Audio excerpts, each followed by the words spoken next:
अस्सलाम वालेकुम students. Last video में हमने बायोलॉजिकल मेथड डिस्कस किया था और बायोलॉजिकल मेथड के जो स्टेप्स हैं वो डिस्कस किए थे और इसमें मैंने आपको ओवरव्यू दिया था कि हमने एक बायोलॉजिकल मेथड बायोलॉजिकल प्रॉब्लम को स्टडी करना है और उसमें जो जो मेथड स्टडी हो रहे हैं उसको हमने देखना है। तो अभी हम उस मेथड को स्टडी करते हैं। बायोलॉजिकल मेथड को एक बायोलॉजिकल प्रॉब्लम हमने लिया है मलेरिया। इसको हमने सबसे पहले रिकॉग्नाइज़ करना है कि ये प्रॉब्लम है क्या, recognition of the biological problem. तो बायोलॉजिकल प्रॉब्लम क्या होता है जी? एक क्वेश्चन होता है related to living organism. This question is either asked by someone or comes in mind of researchers. तो हमने सबसे पहले जो स्टेप है रिकॉग्निशन ऑफ बायोलॉजिकल प्रॉब्लम, इसमें बताना है कि बायोलॉजिकल प्रॉब्लम क्या चीज़ है। बायोलॉजिकल प्रॉब्लम की डेफिनेशन है कि biological problem is a question, कोई भी सवाल होता है जो किसी भी इंसान के दिमाग में आ सकता है या फिर कोई उससे पूछ सकता है, या जो भी रिसर्च कर रहे हैं या जो बायोलॉजिस्ट हैं उनके माइंड में जो है वो ऑटोमेटिकली आ सकता है। उसको हम क्या कहते हैं? बायोलॉजिकल प्रॉब्लम कहते हैं। तो हमने बायोलॉजिकल प्रॉब्लम को रिकॉग्नाइज़ करना है कि किस तरह से हम उसको देखेंगे हमारा प्रॉब्लम कौन सा है। यहाँ पे हमारे पास रिकॉग्निशन हुई है प्रॉब्लम की कि हमारे पास प्रॉब्लम है मलेरिया। मलेरिया को हमने डिस्कस करना है। देन हमारे पास ऑब्जर्वेशन आ जाता है। ऑब्जर्वेशन किसको कहते हैं? Very important step in solving biological problem. Observation का जो स्टेप है वो कोई किसी भी प्रॉब्लम को सॉल्व करने के लिए बहुत इंपॉर्टेंट होता है। ऑब्जर्वेशन और मेड बाय ऑब्जर्वेशन हम किस तरह से करते हैं जी? हमने ऑब्जर्व करना है। तो ऑब्जर्व हम किस तरह से करेंगे? जो हमारी 5 डिफरेंट सेंसेज हैं, जो कि हियरिंग किया है, स्मेल, टेस्ट एंड टच किया है, इनको यूज़ करते हुए हम डिफरेंट ऑब्जर्वेशन करेंगे। और फिर ऑब्जर्वेशन की 2 टाइप्स होती हैं, एक क्वालिटेटिव ऑब्जर्वेशन होती है और एक क्वान्टिटेटिव ऑब्जर्वेशन होती है।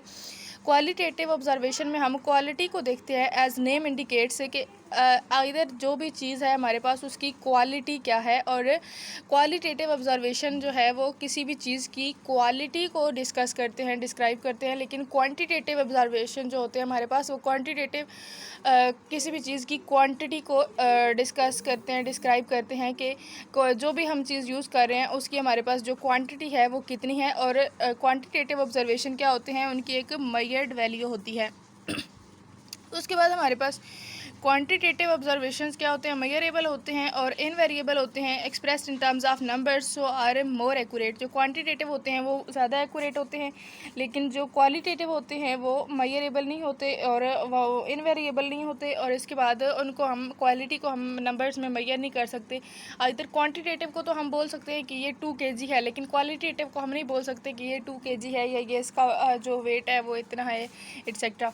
देन हमने formulation of hypothesis third step था। थर्ड स्टेप में हमने क्या करना है? हाइपोथेसिस बनाना है। हाइपोथेसिस की डेफिनेशन होती है, हाँ, हम जनरली ये भी कह सकते हैं कि टेंटेटिव एक्सप्लेनेशन ऑफ ऑब्जर्वेशन। जो चीज़ हमने ऑब्जर्व की है उसको हमने जो लिखा है उसको हम हाइपोथेसिस कहते हैं। लेकिन hypothesis is a statement that may prove to be the wrong. कोई ऐसी स्टेटमेंट जिसको हम to be the answer of the biological problem under study. कि हाइपोथेसिस ऐसी स्टेटमेंट है जो हमारा प्रॉब्लम है उसका कोई भी आंसर उसके अंदर होता है।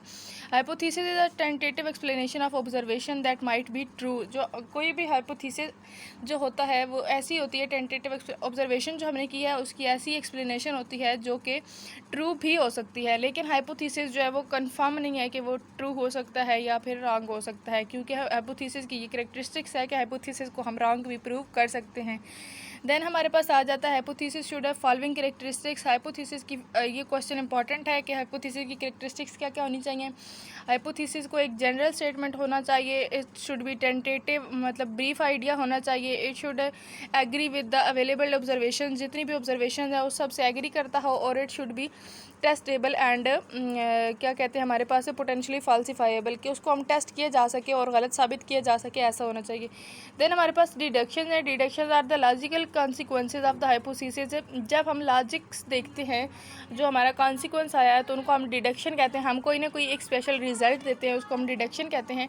Then to draw deduction, hypothesis is taken as true, कि जब हमने डिडक्शन देने होते हैं तो हम हाइपोथेसिस को ट्रू मान लेते हैं कि हाँ हाइपोथेसिस हमारे पास ट्रू है।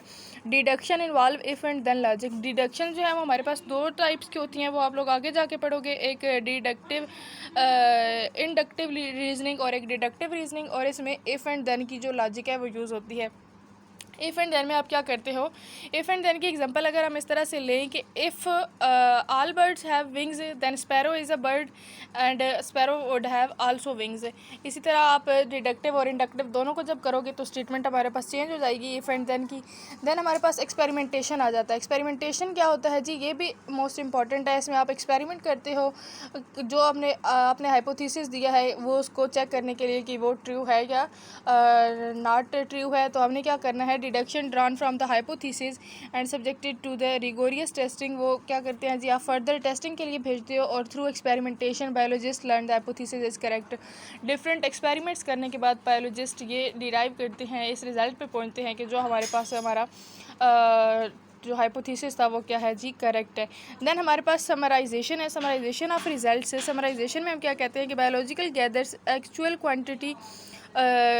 क्वांटिटेटिव डाटा फ्रॉम एक्सपेरिमेंट्स और this data arrange to draw results. जितना भी डाटा इन्होंने इकट्ठा किया है उस सब को जो है वो क्या करते हैं, टुगेदर गैदर करते हैं और इस जो उन्होंने डाटा इकट्ठा किया है वो उसको किस पर्पज़ के लिए यूज़ करते हैं जी, टुगेदर रिजल्ट्स। ये था हमारा आज का टॉपिक। नेक्स्ट टॉपिक में मिलते हैं। अल्लाह हाफिज़।